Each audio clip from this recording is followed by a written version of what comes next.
Hi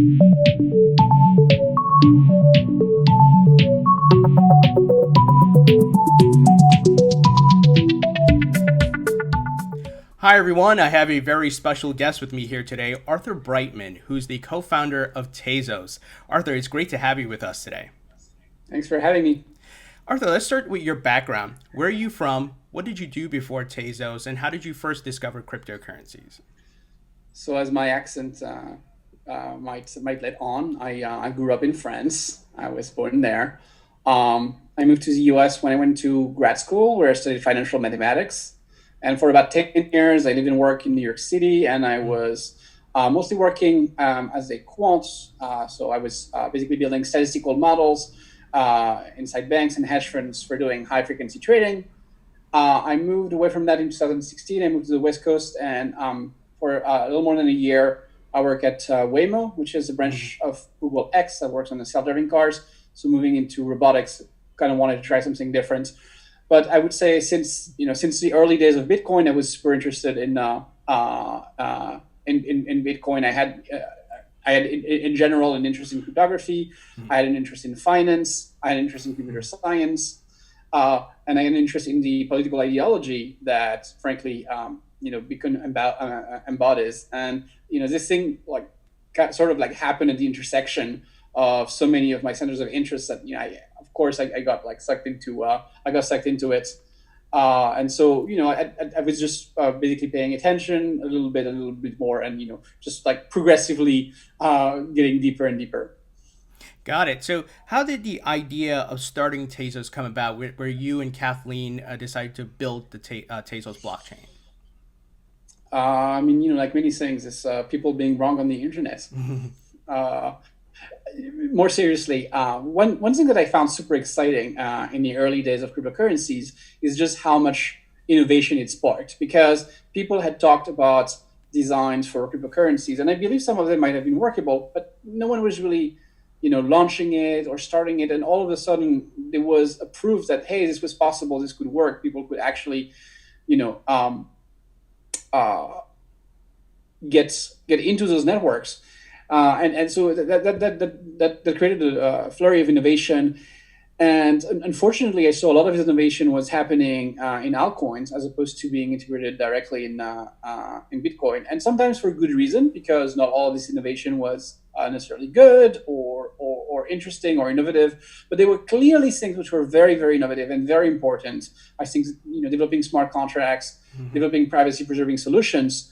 And I didn't see a clear path for it in Bitcoin. And I had a conversation way early on in the history of Bitcoin with someone who said, Bitcoin is just a ledger. It's not a technology. It's just a ledger. It's just a set of entries in UTXO. And if better technology comes along, then we can always just keep this E2XO set and put it on better technology. And that made me, it made me feel really good about Bitcoin, because I was like, oh, you know what? It's not going to be beholden to a very, very specific technological path or technological choice.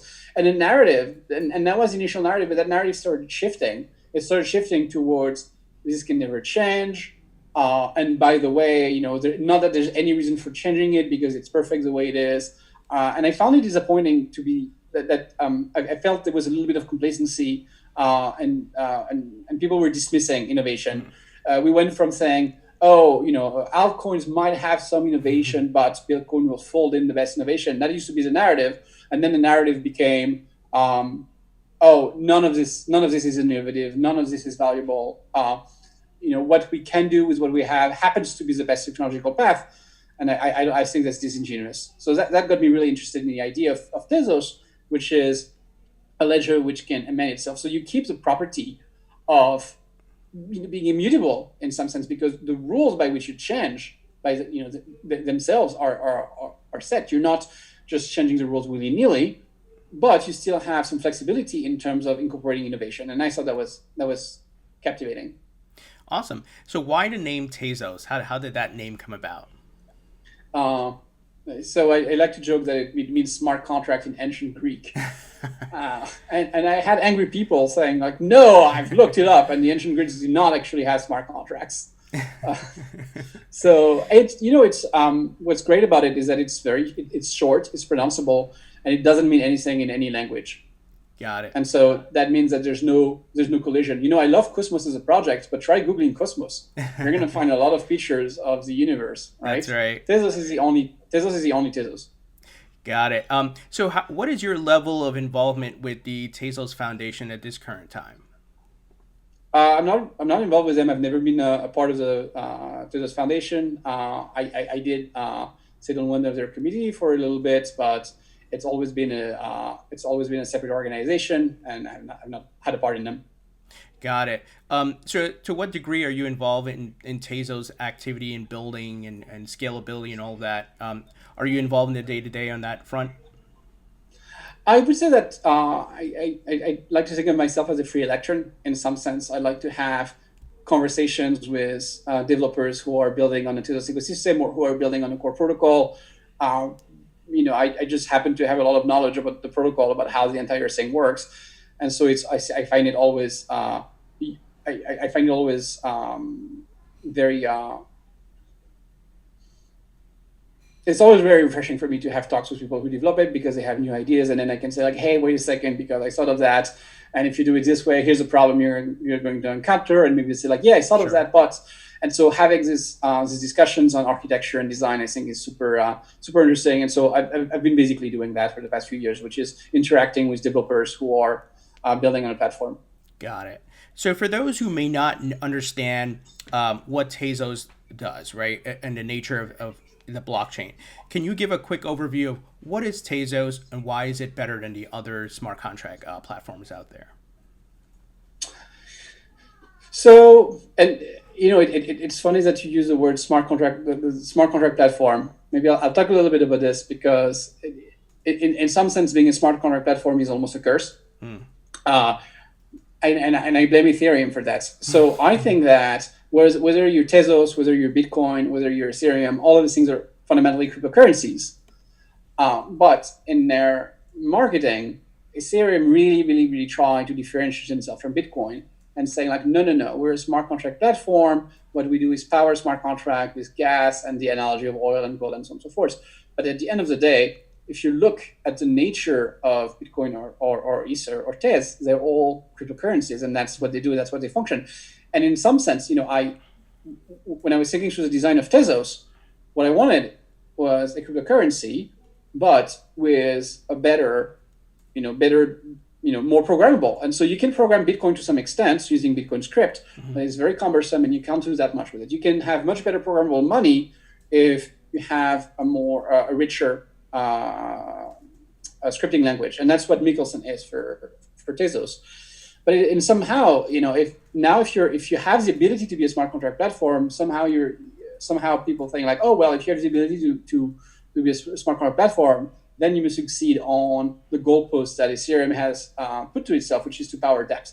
And I've generally been a skeptic of most dApps. I think some are interesting, but the type of things that you see which are interesting on Ethereum today are things like Uniswap or things like MakerDAO. They're basically programmable logic, not big, quote unquote, dApp. And I think that's a misconception that people have. So what makes Tezos better than the rest of the cut?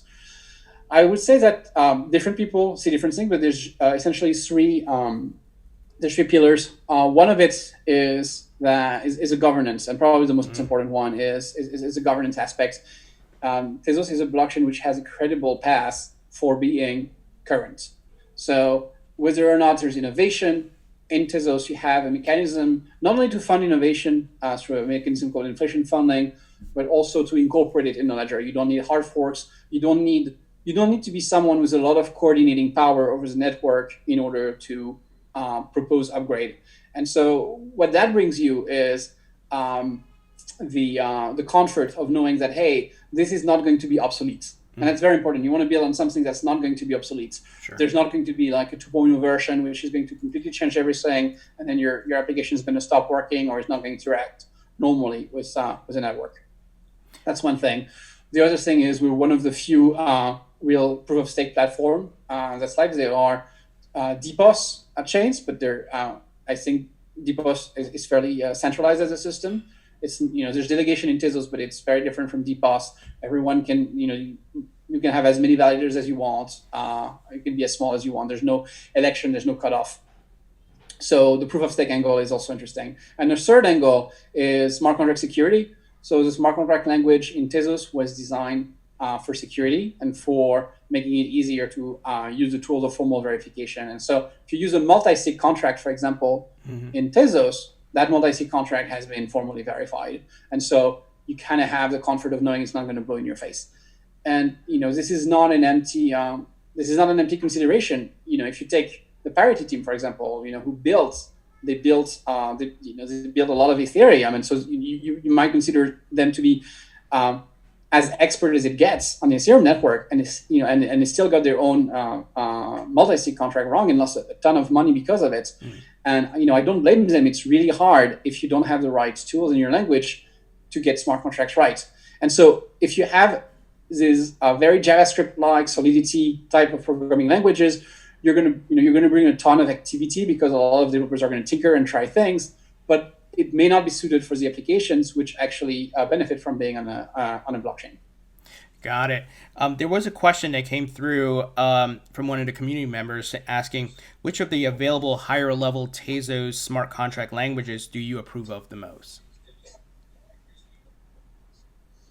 I approve of them all. It's great if people are building smart contract languages on Tezos, and I think there's always a trade-off between having many competing options so that people can pick whatever they like the best or whatever works the best for them, and having concentrated effort so that when people build development tools, for example, they know exactly what toolchain to target. When people build tutorials, then they build tutorial for the same thing. So you have a trade-off between the concentration in terms of languages and dispersion. Right now, I would say probably the two biggest languages for Tezos are Lego and SmartPy, but there's a few others. And it's a little tricky because the Tezos core itself is built in a functional programming language, and so a lot of people who are involved in a Tezos ecosystem tend to like functional programming. And the thing about they're programming language nerds, and the thing about programming language nerds is that they love to create new languages. And as a result, there's a lot of people in this ecosystem who are like, I know I'll create another languages because that's what they know and that's what they like to do. So I think it's fine to have a lot of competition early on, but it's also important to have some consolidation for pragmatic reasons. Sure.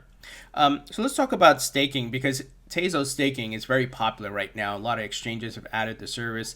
What are your thoughts on that? A lot of people are happy with the rewards and all of that, and just want to get your perspective on it. Well, one thing that's important to understand is that it's the reward is not magic. It comes from inflation. So you can't look at this reward directly as like, oh my God, I got all this reward. Well, no, it was printed. And so there's two sides which are saying are wrong. There's one side which is going to tell you, oh, look, Tezos has 5% inflation. It doesn't have a hard cap. It's not scarce, and so on and so forth. And that aspect is wrong because you're getting the 5%. But the other aspect, which is to say like, oh, this is like getting an interest. It's not. Or this is like free money. It's not. Really, what you have to look at is it as a mechanism for basically reallocating ownership of the network from people who participate in the network and who participate in making it safer from people who don't. That's how you should look at it. And I think that it's important to communicate that because you don't want people to be disappointed and figure out like, oh, wait a second, that's inflation. Yeah, that's where it's coming from. Got it. So what type of clients or adoption are you guys seeking, or Tezos is seeking? I've interviewed the CEO of Vertalo, which is tokenizing real estate and different types of securities on top of Tezos. But I'm curious, what are you guys looking at? Industries are you looking to target? Well, the thing is like the in your question, the you guys is doing a lot. Is bringing in a lot of assumption. So. It depends what you mean by you guys. I don't think there's like a unified you guys that can speak for the network. And I have my own center of interest. Like my interest I think what I'm trying to bring to Tezos is a thing called Checker. I call it a RoboCoin. what my wife and co-founder Kathleen is trying to bring to Tezos or blockchain space in general is trading card games. I know that the Fox Tezos Foundation they've been involved in some some security token deals, but that's them. It's not Tezos, and it's not the entire ecosystem. Got it. So the foundation itself could be targeting specific adoption, while you and Kathleen could be doing something different, right? Seems that. Yeah, and there's many people. There's people working on insurance, for example, on a Tezos blockchain. There are people working on mobilities. There's really different people trying different type of applications on it. Got And it. so I wouldn't say that I don't think there's a coordinated effort in a specific direction. Got it. That makes sense. So circling back on the Vertalo note, so I spoke to the CEO of Vertalo, and like I mentioned, they're tokenizing a lot on the Tezos blockchain. Were you or the Tezos Foundation involved at all, or just now it's Tezos is out there, people can adopt it? So I can't say about that because I'm not I'm not a part of the Tezos Foundation. I read about Vertalo when it was in the press. Got it. So for DeFi itself and the growth of DeFi, I want to get your perspective on that. Where do you see DeFi in the next 2 to 3 years, and versus where we're at right now? So I'm a little bit of two mind on DeFi. On the one hand, I think like, finally, some application of smart contracts that actually makes sense. It's programmable logic, programmable money. So I think fundamentally blockchains are good at finance, and they're being decentralized. Decentralized finance make a lot of sense. So yay, DeFi, super exciting. On the other hand, if you look at the DeFi ecosystem that exists today, I would say it's like almost everything is just based on lending. And lending by itself is not going to bootstrap an entire ecosystem. I think the more interesting things are things like prediction markets, for example, is fundamentally more interesting. Maybe it doesn't have as much. The thing is, like, lending probably has the best product market fit right now, but I think it says something a little sad about the industry, that lending is the main use case for DeFi, but it might change, and at least people are getting their sea leg into programming financial logic into smart contracts. Got it. Any thoughts on Ethereum moving to proof of stake, where the competition would seem to heat up between Tezos and Ethereum? Just want to get your thoughts on that. Yeah, so Ethereum has been moving proof of stake for a very long time. I remember having this conversation in 2016 where people were saying like, well, you think you're so clever launching proof of stake, but Ethereum is launching proof of stake next quarter. Now, I do believe that they will end up launching something with proof of stake. I think there's super smart people working on Ethereum and working on a proof of stake solution. So I think eventually they're going to get there, but it takes a very long time. What's a little frustrating is hearing people refer to Ethereum as a proof of stake project when they're actually proof of work. You don't get to be proof of stake until you actually are. But I don't think you compete necessarily by being a proof of stake project. I think that's just a piece of technology that you adopt. I think you compete by having a better story about your long-term viability. Absolutely. Definitely agree with you on that. So there was some recent news that made the headlines that there's going to be a tokenized Bitcoin on the Tezos blockchain, tzBTC. Can you shed any light on that? So there is actually. So you can look up the contract. It's similar to RapBTC in Ethereum, if you're familiar with it. Mm-hmm. There's a set of custodian that hold the multi-sig, and they hold Bitcoins in multi-sig, and then they represent it as a token contract on Tezos. So for those who may not understand the concept, maybe new to the crypto market, why would I want a tokenized Bitcoin on a smart contract platform like Tezos? Yeah, so if you have a Bitcoin, if you want to use a Bitcoin, but you want to do more because you want to use programmable logic on the Tezos chain, it's something you can do. It's also atomic swaps. One of the main problems that they have is that they give you a free option in some sense, because they have, for security reasons, they have to go on for a long time, and it basically someone can back out of an atomic swap if the tide turns against them, and so they can just decide at the last minute like, oh, I won't do it. So there's a cost to atomic swaps when you're doing it between two different cryptocurrencies. However, if you do an atomic swap between two cryptocurrencies which are pegged, so like BTC and tzBTC, then you don't have that problem. And so it's kind of a way to jump from the Bitcoin chain to the Tezos chain. Got it. There was also news about the recent integration of Chainlink with Tezos. Yeah. Any light you can shed there as well? So again, it's not something I'm involved with directly, but what I understand is that there's different teams working on the Tezos ecosystem. One of them is Cryptonomics. They're based in Brooklyn. They produce a few. They work on a few software, including the Galleon wallet and the Kunsei JS library, the Kunsei server. And I know that they worked with people from the Chainlink project to integrate Chainlink on the Tezos chain. Got it. That is really all I know about it. So I know I'm going to segue into a next question where, once again, you may not know everything about it or what's going on, but maybe you can drop some hints. But, what else could we potentially expect from Tezos in 2020? Anything you can drop any hints on? I would say that's one of the things that I think, when Tezos launched, and it's been almost 2 years, it was probably probably the most advanced, technologically speaking, chain that there was. I think to a large extent it still is, but there are really, really cool projects coming online. And so one of the things that we're going to see is amendments to the Tezos protocol to make it, I would say, to make it more up to date with what's available. So one of the amendments that's coming up that's very exciting to many people is the introduction of sapling. So it's technology from Zcash in order to enable privacy preserving transaction. So I think that's really interesting. I would also say that there's I think that one of the areas where the Tezos ecosystem has been a little behind has been developer tooling. Better tools for developers, better integration with browsers, better testing suites, and a lot of that is finally coming online. We have better tutorials for smart contract languages, integration into Truffle, and so in general, being a little more developer friendly, which I think has been lacking in a project before. Got it. So I want to switch gears a bit and get your thoughts on something that's really big that's happening globally with central banks, where they're trying to create central bank digital currencies, CBDCs. I want to get your thoughts. How do you think that's going to affect the crypto market, and where do you see the impact from those CBDCs being launched globally?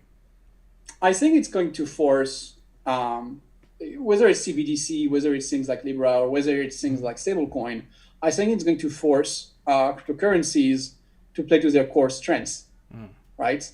And their core strength is really about individual sovereignty. And if if what you're doing is not around censorship resistance, about being a global network, about giving people direct control of their money, you're not going to be necessarily competitive with systems like CBDCs. And I think that's going to be the main impact, is almost a return to the roots of what it means to be a cryptocurrency.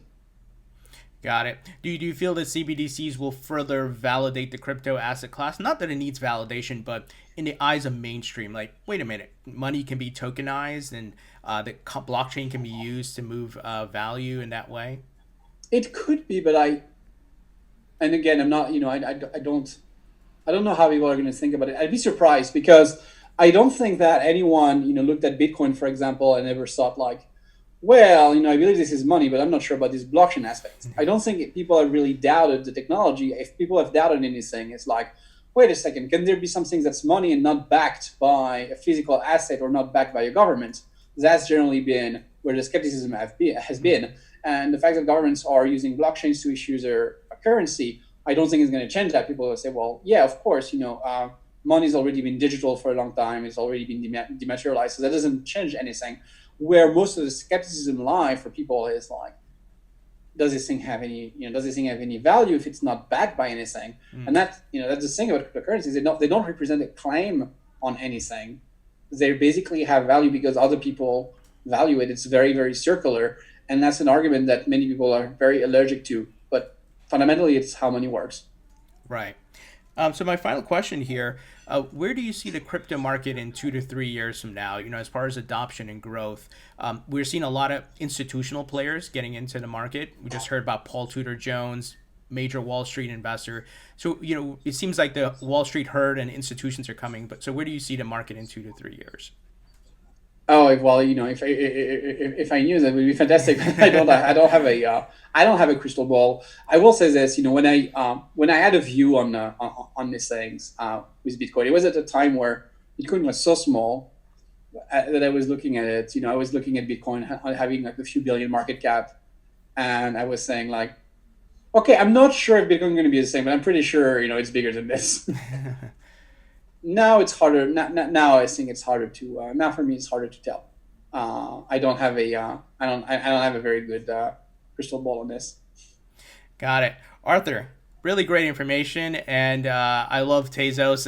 I'm obviously holding my portfolio, so I appreciate all the work you've done, you and Kathleen, and would love to have you back on as things progress. Thank you so much for joining us today.